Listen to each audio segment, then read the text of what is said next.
Hey guys, it's James. Another edition of Ask the Doctor. I'm doing this a day early because I've had nothing better to do all day. It's been a snowstorm all day long. I actually went to work this morning, and 5 minutes in, I was told to go home. So, yeah, I've had nothing to do all day. So, I'm gonna do the Ask the Doctor today. So I got the book of questions. I have 6 questions today, so that's good. So we're gonna go with number 1 here with this one's from Eric M. What brings you happiness? Probably usually my nerd fandoms, like watching a comic book movie, going on a trip to like comic shops or like collectible stores or whatnot.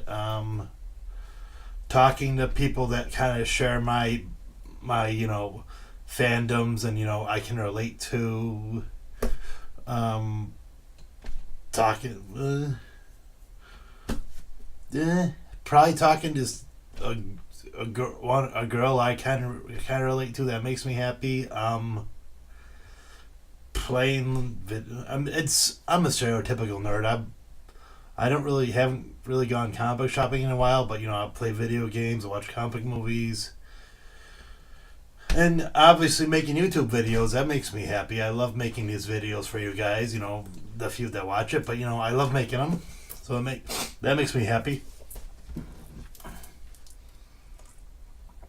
Excuse me. Okay, so yeah, it's just. It doesn't take much to make me happy, just like nerd stuff, I guess. Question number 2 is from Norman C. What are the top 5 books you've ever read? Well, just so happens I have them right here.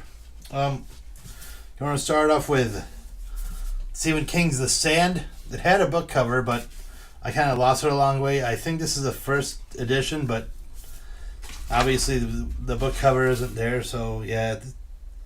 So what are you gonna do?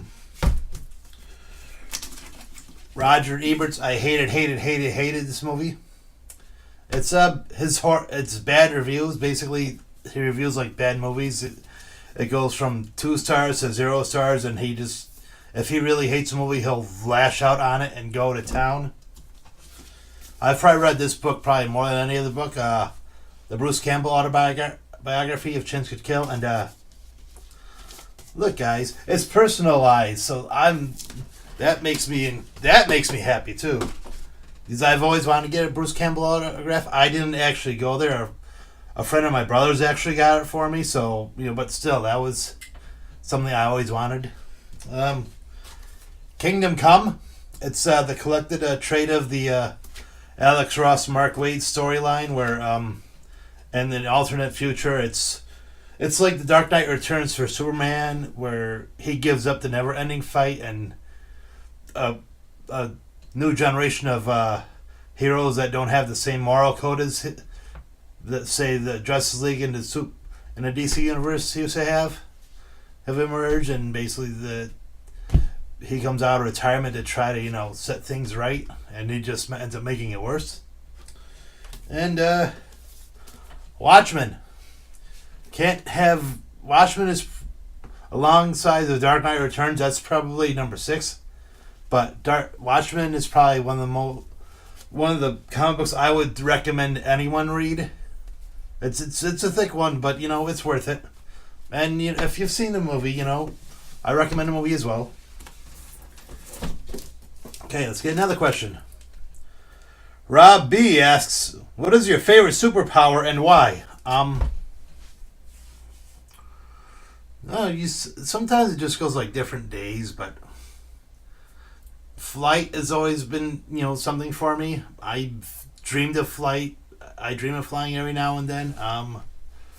Just, everyone dreams of flying. Why? So, it's just something about being untethered to the earth and, having the ability to soar through the sky at limitless speeds or whatever. It's just a freedom to flying that just calls to me. It's just one thing most humans can't do, obviously, unless with machine help. So, yeah, that's the one that's always fascinated me. New question here this week. Tiffany V asks, what do you think of Deadpool's Orientation? One of his comic co-creators has indicated that his sexuality changes constantly, and that as he is essentially pansexual. Fans and other spectators are divided. What is your take? See, I think they go into a little bit in the Deadpool movie where he's pleasuring himself to a stuffed unicorn. But think about it like this. If you can have a character in Doctor Who, Captain Jack Harkness, who's more or less, they call him omnisexual, and people don't go crazy and go in the streets about it, there's no reason for someone as Deadpool, who, you should expect him, because he is out of his mind and he is crazy. So who's to say, he can't get turned on by, say, a palm tree or a bridge or a goat or something. And, what should be, it'd be good for a laugh. But I have zero problem with Deadpool being a pansexual and, whatever floats his boat, whatever he's attracted to. Could be a man, woman, dog, goat, alien, inanimate object, whatever makes him happy. So I don't understand why people should have a problem with it, because, they want to put like certain guidelines on a character that they don't create. So, but they're okay with them, like, say, being like a very violent person in the comics, but he's got to be a certain way. Huh? I don't understand people, but whatever. Jason M asks, are you planning on seeing Lego Batman? One way or another, I'd like to. I'm not going to probably do it anytime soon, because I'm trying to save up for a vacation at the end of March. So who knows? Maybe when I go on vacation, I'll see it then one way or another. But right now, I'm just trying to put money towards my time off. And since I was supposed to work today, and it's going to be a little trickier. So it is what it is. But yeah, I will see it eventually. And we have an anonymous question. If political posts give you a migraine, why do you continue? Silence means compliance. If you don't speak up, if you don't let your opinion be known about things you don't like, regardless if you just think you sound like a broken record, if you just stop talking about it, then the world will think you're okay with things. And you can't be. I've been going on this political rant ever since the president announced his candidacy. My opinions have been well known about my displeasure with it, but it's just, you can't just be one of the silent majority, or it's probably not anymore silent majority, but you can't just let somebody put words in your mouth and let somebody do things without saying no, you can't do that, it's not right. I don't abide by it. Excuse me, but I'm getting a little tired of it, but I'm not going to stop, because it's just when you stop, then the world says you're okay with it, and it's just, I don't know why just new things are coming out. And it's only been like 3 weeks.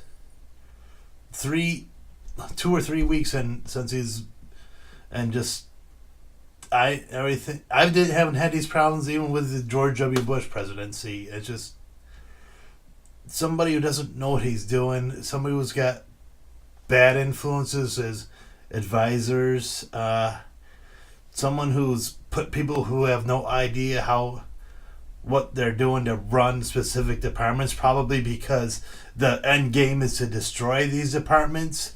So if you have someone who doesn't know what they're doing, run it to ruin, it's easier to destroy them. But if you let the world tell you to stop and and keep you quiet, then they win. And you should never ever go down without a fight. Don't ever put your head down and just give in and say, well, say so.